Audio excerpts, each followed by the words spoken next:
Hello everyone, this is Misty Rose at Sweet Magnolia Rose, and today I'm here to share with you a little bit more about my classes and my class kits and the basic tools that you'll need for each of the class kits that you take with me. We'll start off with the paper trimmer. I have not always used the paper trimmer. I have only been using it for a couple of months. I used to use my rotary cutter and my quilting tools to cut everything, but I have found that the paper trimmer has made my life a lot easier and a little bit more accurate. The next thing on that list has got to be my glue. I just bought this glue runner. I have normally used the little glue runners that I have bought from Walmart. And those were, relatively good to use. But I found that they got jammed up a lot. They get frozen. You name it and it's happened to them. The glue gets gunked up in the corners. And I realized it doesn't stick as well. So that is why I've stopped using these type of runners. Now I've got the AdTac, and I also use the Tombow. Now the Tombow was a little nicer because of its clicked-in action where the paper couldn't roll back up. So I did like that one much better than the ones that I got from Walmart. But still, overall, it doesn't hold enough glue for a project, and I just don't like looking for it. So I just bought this over this weekend, Labor Day weekend, for my classes. So I'll tell you if I like this more than my other ones. Next thing on the tape thing, lots and lots of refills. It's important because the last thing that you need is to have to run out to the store and get refills. It is a 70-mile round trip just to go to Walmart to get these little refills for me. So I really try to make it a point to have extras on hand. My next tool is my Crop-A-Dile. I found with this last project, the haunted house in Vero's cottage, that I just had to punch too many holes, and it just was a really tough thing, and it added on probably a little bit more than an hour to my project, getting the holes correct and getting all the little paper tabs out of the spots that I punched. So also this weekend I bought a Big Bite. I think I'm going to like it more. You have the eyelet thing, but you have the this punch, and that punch would probably save me a lot of time going through all my little punches in order to lace and weave the houses. So I think that this is going to be an excellent tool for my studio.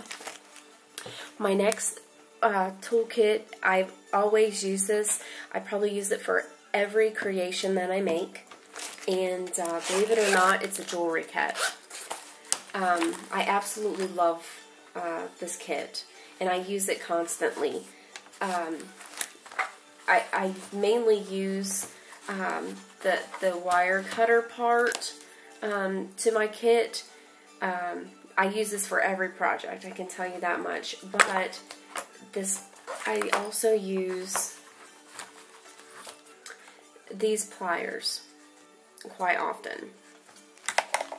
So, but I use this kit, and it stays right here on my desk because I do use it just about every single day. Another really great tool in this kit that I use often is this punch. I use it to keep my glues clean, and it works really well. Another kit that I use quite often, and I don't go far without, is my paper kit. In this paper kit, I have an eyelet punch if I can't find it. I have a hammer mat. I have tweezers I use a lot, and then my bone folder. And I do use this hammer quite often for my jewelry that I add to my projects. My next area of tools is scissors. I have lots and lots of scissors, and I use lots of scissors. My favorite scissors that I have bought, believe it or not, are these Martha Stewart scissors that I bought from Walmart. I absolutely love these scissors. They feel good in your hands. They're really light. They're comfortable on your fingers. I cut a lot, and I like things that are really comfortable. I have scissors that I don't like, and I never use them, except for on projects that I need to use that kind of blade. I recently just got these. These are my new favorite scissors. They are called Honeybee. These are fantastic scissors, and I almost want to say they have beaten out my old Martha Stewart scissors. You can see the difference in the size. These are still small and they can do intricate cuts, but these scissors here really do wonders for me, especially cutting out the images of the vintage ladies that I use. My next pair, and you can see that they are really beat up and scratched up. These are my Tim Holtz scissors. I use them for everything. I use them to cut flower bases and metal, you name it, and it's done it. Other tools that you're going to need is a knife. I use this for all kinds of different things. I also have the little knife. I don't use it that often because of the turning blade. I find it really hard to get into the intricate quarters, so I won't use it because it twists. I wish they had a knife that was small like this but didn't twist. Another thing that I use on every project is Tim Holtz Distressing Ink. Now, you don't have to use Tim Holtz. You can use any kind of ink to distress or age your projects.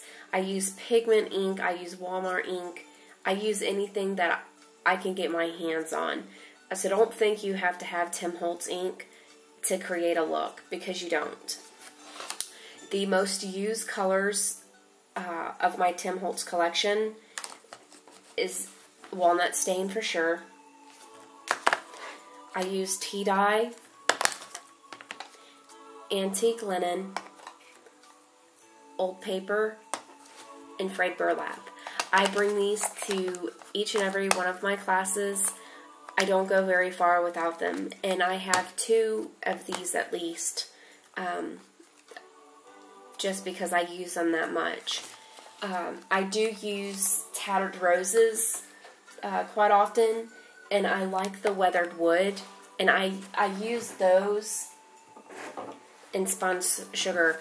I use these first so that way I can saturate some color around the edges that are not the dark color, and then I go and add my